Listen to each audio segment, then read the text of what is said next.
to blame. I'm not calling you to tell you that this is a situation that's now your obligation. I'm calling to tell you about a problem, and it's not you to blame. So I want to pause for just a minute. And I want you, if you're willing and able, to stand up to the microphone and tell me what is the lie that you tell yourself.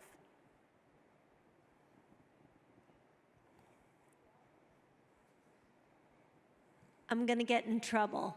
You're going to get me in trouble? No, I believe I'm going to get in trouble.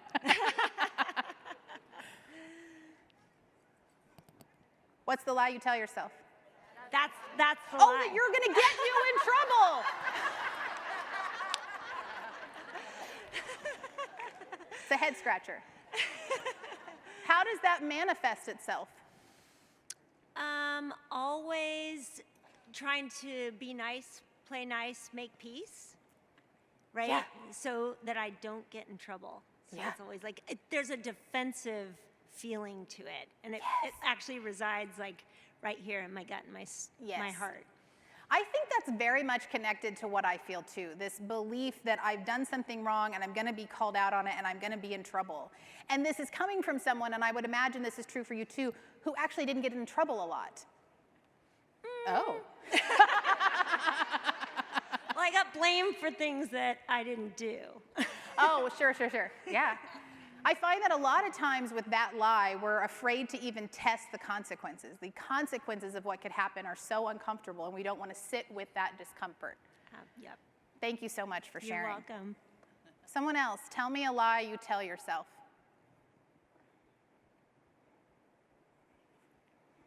Can you come up to the microphone just so I can? I mean, you can still talk like she did, and I won't hear it, apparently. I wonder if you felt like you were in trouble when I couldn't understand what you were saying. That would have been funny if she was like, just never mind. Yes. A lie I tell myself is that I'm okay. Oh. See?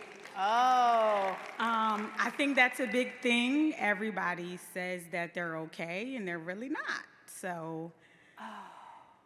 I love that. A loaded answer. What would it feel like to say I'm not okay?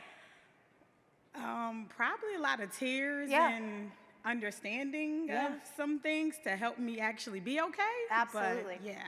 It's that resistance that you have about admitting you're not okay, right? And it's prioritizing that mental health that we talked about. And you're doing both of those things. You're going against the resistance that you're feeling, and your quickest path out is through. Yeah. So you just have to say, I'm not okay. Yeah. You don't have to do it right here in front of hundreds of people. No. But if you want to catch me backstage, we can talk about it. Thank you. Thank you so much for sharing. Dr. Myers Morgan. Yes. Dr. Stacy Wayman. Mine is at the same time I'm feeling I'm not enough, I'm feeling I'm much too much. Oh, yes. Meaning people tell you your personality is too big? They say, you're here, we need you about here. Yeah, I get that a lot. I relate to that. Are these predominantly people that are men? Generally speaking, yes. Mm-hmm. Yeah. And what would it change? What story could you say instead? If that's your lie, what could actually be the truth? They need to change their appetite. Oh. Damn. Yes. That's not a you problem. That is a them problem. A them problem, yes. And I definitely have come up against that a lot, where I always feel like I'm not enough and have been told I am too much. Mm-hmm. And then it's like, what size am I supposed to be? And the point is, you should never shrink or grow yourself to make other people feel comfortable. Exactly. You already know that. Thank you so much for sharing that. Yes. Oh, sorry. Were you already there? I think she was first. Okay. I got myself into this, so now you have to stay there. Are you talking about having kids? No, I'm just kidding. Yeah. I'm just kidding. Thankfully, they're almost out. So, no, just kidding. How does that look in your working world? I think certain times, like I haven't wanted to push myself to a different opportunity.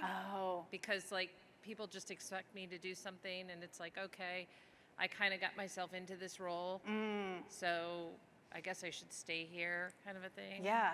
I get that a lot because it's almost like you give yourself too much credit for being the only person that put you there and you must stay there, but it was actually the circumstances of who you were before. And being able to let go of who that person is and embrace who the new person is difficult. Thank you so much for sharing. Yeah. I have to keep pushing through this event, through this day, through this situation.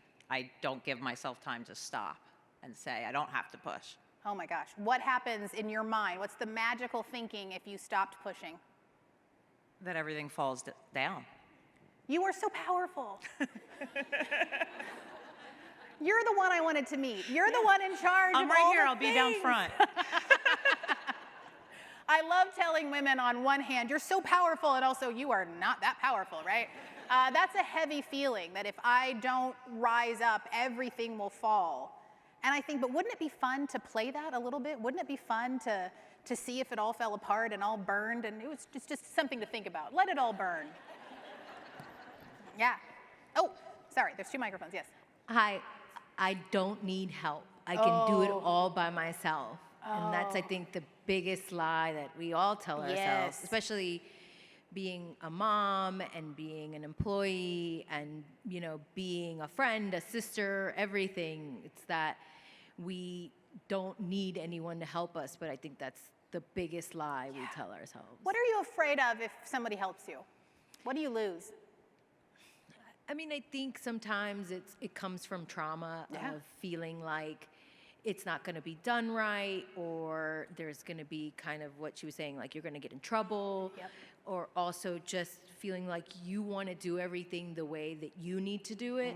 And especially, I have a 15-year-old, and there was a point where we had a huge blow up because I was so mad that she didn't help me, but I never asked her for Right. help. And she Right. was like, Mom, you're getting upset, but you've never said, help me do the dishes, help me Yes. clean, help me do this. And I guess I expect it Yeah. versus asking for it because Yeah. I think I can do it all by myself. Yeah. Thank you for sharing that. We go with what is familiar, and so if you're always used to being, I'm guessing you're an excellent dinner party host, and nobody can be in the kitchen with her. If we're always used to that, we sort of keep getting ourselves in these situations where we're still not being helped, and then I think every mother can relate to that when we look at our kids' messy bedrooms and start screaming. We know what that feels like. And again, I would just test the consequence of often we've never tried, and if we just let a little bit of help in, what would actually happen if we did that? Thank you for sharing. Yeah. Hi, thank you. The lie I tell myself often is I don't deserve to be here. Whether today or just, a new position, a new role, like, do I deserve it? And I think a lot of times that allows me to question myself before I'll say something that I think I should definitely say. Yep. But, like, did I earn that position in that meeting to speak on that topic yet? Or can I go there yet? So that's probably the most common lie that I tell myself. So you almost have to earn a position you already have. You're kind of always like one down from everybody, right? That's a terrible, terrible feeling, and I relate to that a lot. What would be a better truth for you?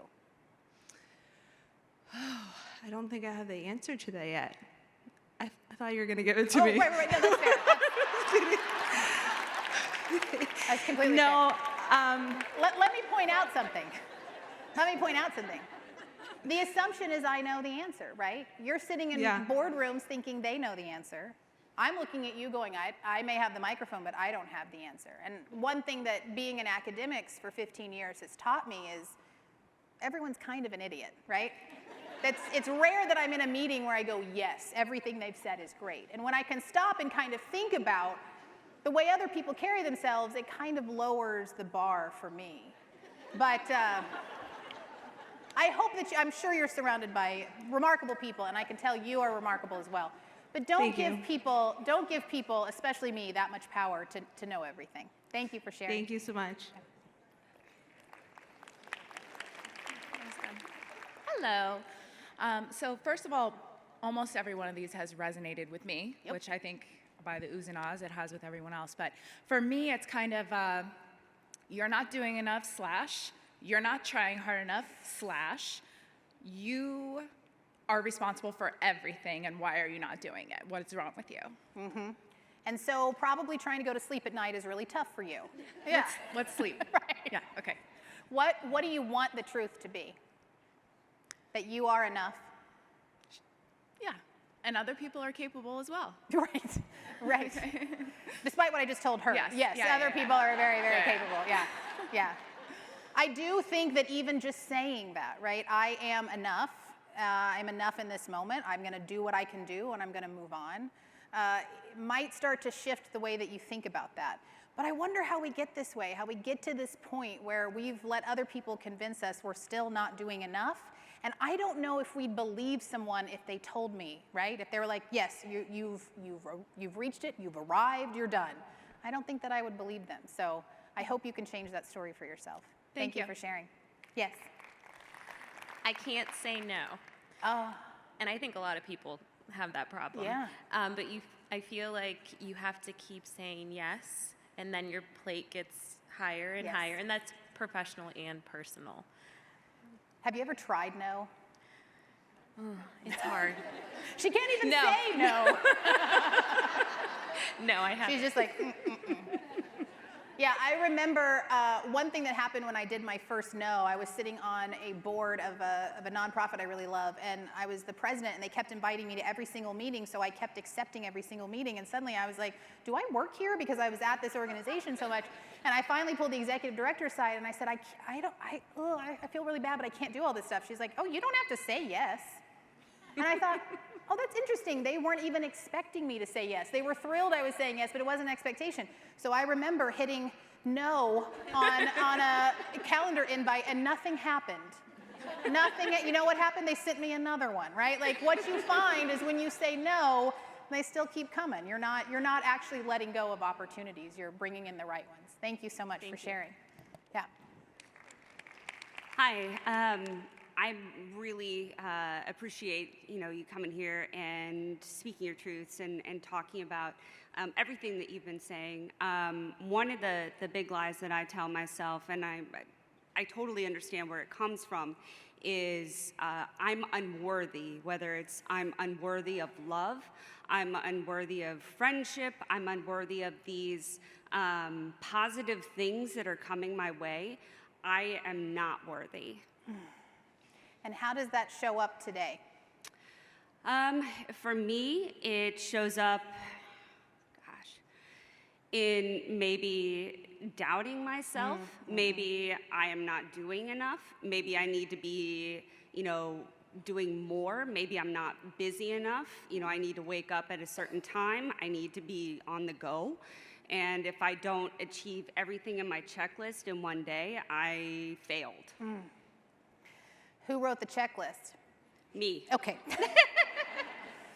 Yeah, this is going to sound really easy, but do less. Yeah, do less, because I think that you're on this weird cycle of, I don't feel good enough, so I'm going to keep going, and then that's just cycling into not feeling worthy enough. And I wonder what would happen if you just stopped the hamster wheel, which again is one of the easiest things I can say from my position, but I have absolutely felt you, and every lie that I've heard up here I have felt and dealt with. But I do hope that you know, and I know that me saying it means nothing, but you are worthy just in standing where you are doing nothing. So thank you for sharing. Thank you. Hi, my name is May. Mine is, I don't have time, but specifically for me things. Oh, okay. So like you can't go to the gym because you don't have time. Exactly. Right. Or like I have to work through lunch today because Right. I have too much on my plate. don't Or have time. pushing out stuff that fills your cup, like therapy or spending time with family and friends, but prioritizing all the things that other people are expecting. Right. But do you brush your teeth every morning? Yep. Yeah, well, there you go. And at night? Sure do. Okay, good. Yeah, time is a funny thing because it's very rarely, at least the people that I work with, it is very rarely a scheduling issue. It is almost always a head issue of this isn't worth it, I'm going to get behind on other things. And so as I said before, this is why going internal, right? We think about climbing up the mountain. I argue you go into the mountain. And this is a case where it's not really about blocking time or getting the right productivity clock, because I've gotten them all and none of them work. It really is kind of a head thing and switching into I am worthy of the time spent on me. Thank you so much. Thank you. Thank you. My God, the vulnerability in this room is remarkable. And I'm so glad that I was able to share what I shared and for you all to share what you shared. I just want to end by saying that not everyone is a writer, but everyone is a storyteller. So question the stories that you tell yourself. Thank you very much.